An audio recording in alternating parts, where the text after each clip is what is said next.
औज़ुबिल्लाहिमिनश्शैतानिर्रजीम बिस्मिल्लाहिर्रहमानिर्रहीम। तमाम देखने वालों को और सुनने वालों को नदीम सावर की तरफ से अस्सलाम वालेकुम। उम्मीद करता हूँ कि सब खैरियत से होंगे और साथ साथ जो है वो पढ़ाई भी कर रहे होंगे। हमारा एक ही मकसद है, पढ़ाई को जितना ईजी किया जा सके आप लोगों के लिए, स्पेशली फ़िज़िक्स को, और वो हम लेके आते हैं और इंशाल्लाह हम अपनी कोशिश करते रहेंगे और हमें उम्मीद है कि आप लोग भी इस कोशिश से इस इस्तिफ़ादा लाज़मी हासिल कर रहे होंगे या फ़ायदा लाज़मी हासिल कर रहे होंगे।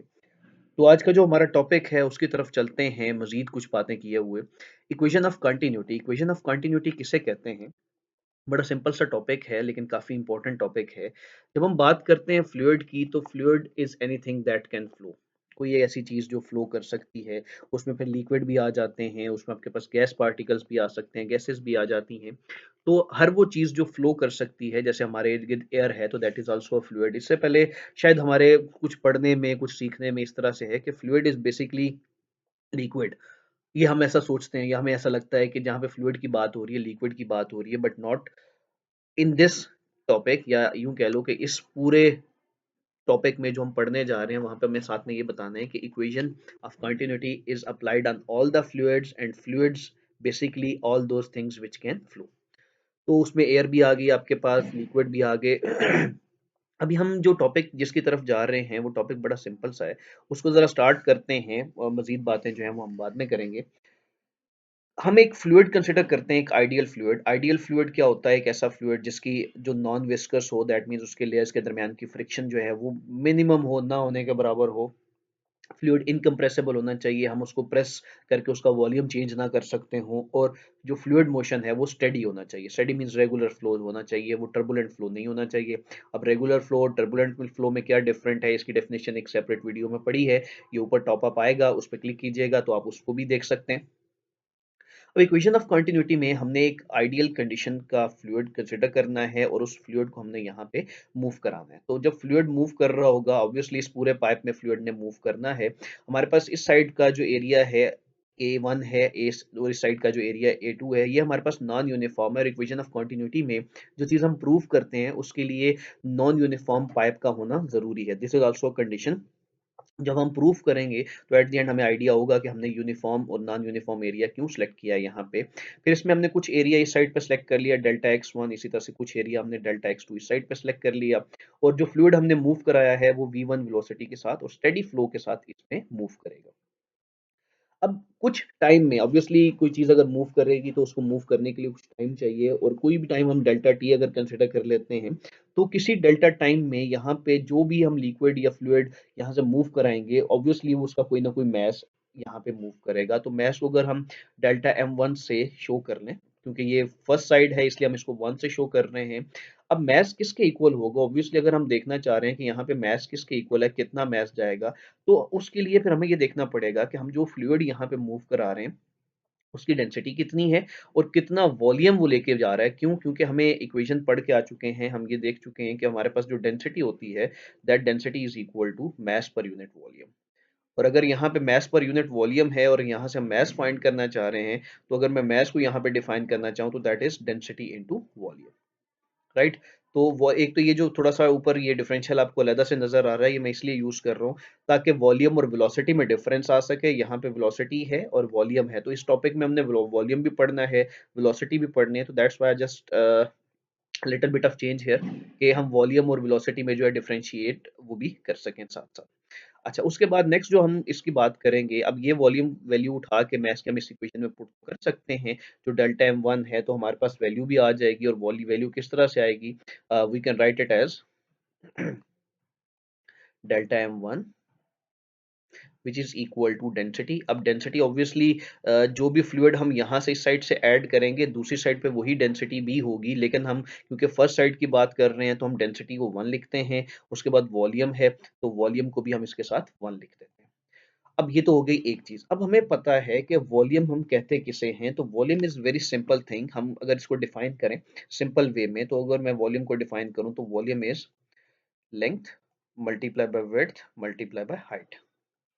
ठीक है, ये हम बचपन से पढ़ते आ रहे हैं कि हमारे पास जो है ये फार्मूला होता है। और इसी के साथ अगर हम इसको थोड़ा सा यूं लेके चलें कि हमारे पास जो वैल्यू गिवन है उसको हम कुछ इस तरह से लेके चलते हैं कि अगर मैं एरिया को डिफाइन कर लूं तो this area A is equal to length multiply by width,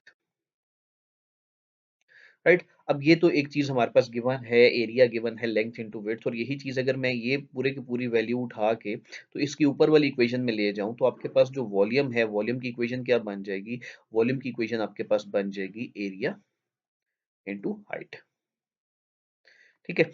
अब ये जो एरिया इंटू हाइट है, हाइट हमारे पास यहाँ पे इस डायग्राम में अगर आप देखें तो हमें एरिया बड़ा क्लियरली यहाँ नजर आ रहा है, लेकिन हाइट के लिए हम यहाँ पे देखें, एरिया अगर यहाँ पे गिवन है तो this delta x one will be considered as height. इस साइड पे हम उसको मूव करा रहे हैं, ये हमारे पास हाइट कहलाएगी। इस हाइट को अगर मैं लिख लूं तो this H is equal to delta x आ जाएगा आपके पास। एक चीज तो ये आ गई। अब ये वैल्यू उठा के हम इस इक्वेशन में पुट करते हैं, वॉल्यूम की पूरी वैल्यू उठा के इसी इक्वेशन में वापस पुट कर लेते हैं, तो उसमें हमारे पास आ जाएगा delta M one is equal to density one, as it is density one में कोई फर्क नहीं आएगा, और साथ में आपके पास जो वॉल्यूम है तो वॉल्यूम की जगह पे आपके पास आ जाएगा A one delta x one, right. तो ये हमारे पास एक चीज तो यहाँ पे ये क्लियर हो गई। अब हमें पता है कि डिस्टेंस है, ऑब्वियसली डेल्टा एक्स जो यहाँ पे डिस्टेंस है, अब हमने उसको हाइट कंसिडर किया क्योंकि हमारे पास एरिया ऑलरेडी गिवन था, तो हम इसको हाइट कंसिडर कर रहे हैं, और यही हमारे पास डिस्टेंस है जो फ्लूइड ने यहाँ से इस साइड पे मूव किया, क्योंकि हम दोनों साइड पे अगर आप देखें तो यहाँ पे भी हमने थोड़ा सा एरिया स्पेसिफाई किया हुआ है और यहाँ पे भी हमने एरिया स्पेसिफाई किया हुआ है, और हम दोनों इन्हीं एरियाज के अंदर देखना चाह रहे हैं कितना मैस जो है वो यहाँ से मूव कर रहा है, या कितना मैस यहाँ पे हम इसको प्रूफ कर रहे हैं। तो ऑब्वियसली अगर यहाँ पे देखा जाए कि हमारे पास ये कितना डिस्टेंस है, तो हम एक चीज पढ़ चुके हैं कि S is equal to V delta T हमारे पास जनरल इक्वेशन होती है, राइट। क्योंकि कोई भी लिक्विड अगर मूव करेगा तो उसको कुछ टाइम लगेगा और कुछ वेलोसिटी के साथ वो मूव करेगा। तो x is equal to V delta T, basically हम जनरल इक्वेशन की बात कर रहे हैं, जो हमारे पास होता है displacement s is equal to V delta T, उसी चीज की हम बात कर रहे हैं। और यहाँ पे जो डिस्टेंस है वही s जो है वो x के इक्वल है। अब ये वाली जो वैल्यू है ये उठा के भी हमने ऊपर वाली इक्वेशन में पुट कर देनी है, तो and we will be having delta m one is equal to density one as it is, area one as it is, और डेल्टा एक्स वन जो है उसकी जगह पे आपके पास ये इक्वेशन आ जाएगी which is V delta T, तो ये बन जाएगा V one delta T, right. अब ये तो हमारे पास एक साइड का फार्मूला हमने फाइंड कर लिया कि इस एक साइड पे हमारे पास कितना मास ट्रेवल करेगा। Similarly on the other side अगर हम बात करें तो हमारे पास जो डेल्टा एम टू होगा उसमें भी इसी तरह से वैल्यू आएगी, और हम जो है इसको प्रूफ कर सकते हैं। हमने यहाँ पे करना तो नहीं है, बट एज इट इज हम बता देंगे कि दूसरी साइड पे भी अब देखो जो लिक्विड या फ्लूइड हम यहाँ से मूव कराएंगे, ऑब्वियसली दूसरी साइड पे भी सेम फ्लूइड जाएगा, और जब सेम फ्लूइड होगा तो हम उसमें लिख सकते हैं कि हमारे पास दूसरी साइड पे भी जो डेंसिटी है that will B same. But density हम बाद में सेम करेंगे, पहले वैल्यू लिखते हैं, तो आपके पास डेंसिटी भी क्योंकि सेकंड साइड है तो टू हो जाएगी, एरिया ऑब्वियसली डिफरेंट है तो एरिया टू हो जाएगा। यहाँ पे वेलोसिटी और है क्योंकि एरिया कम था, वहां पे एरिया ज्यादा है तो वेलोसिटी की वैल्यू भी चेंज होगी, that will be delta V two. And obviously कुछ टाइम, अब जितना टाइम उसको यहाँ से हमने मूव कराया उतना टाइम उसको यहाँ पे लगेगा, तो टाइम को है हम वन एंड टू उसके साथ डिवाइड नहीं करते, उसको डिफाइन नहीं करते, उसको हम एज इट इज साथ में लेके चलते हैं।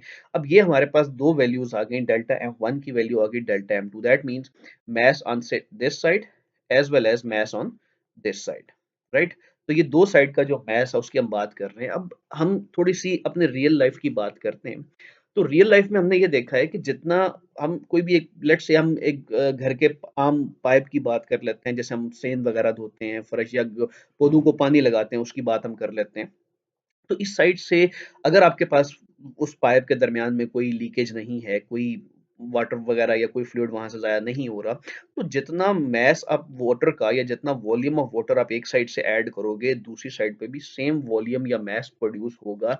यहाँ पे अगर आप 1 लीटर भेज रहे हैं तो वहां पे भी 1 लीटर वॉल्यूम ही जाएगा। यहाँ पे आप 1 kg मैस की अगर बात करते हैं, 1 kg ऑफ फ्लूइड यहाँ से मूव कर रहे हैं, तो obviously on the other side you will get 1 kg, ठीक है। आपके उसके पास कोई भी एक्स्ट्रा या इधर-उधर की कोई इज़ाफ़ा नहीं हो जाएगा, या आप यूँ कहो कि मैं यहाँ इस साइड से अगर वाटर ऐड कर रहा हूँ, तो दूसरी साइड पे भी हमें यहाँ पे वाटर ही मिलेगा। हमें यहाँ पे वाटर के अलावा कोई ये नहीं कि वहाँ पे जामे-शीरी मिलना शुरू हो जाएगा। तो will be getting same thing on the other side as well as will getting the same mass on the other side.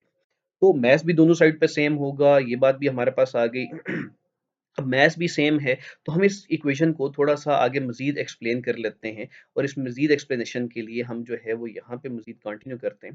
Let's say I will say कि अभी हमने पढ़ा कि जो दोनों साइड का मास है वो इक्वल होगा, तो that will be delta M1 is equal to delta M2।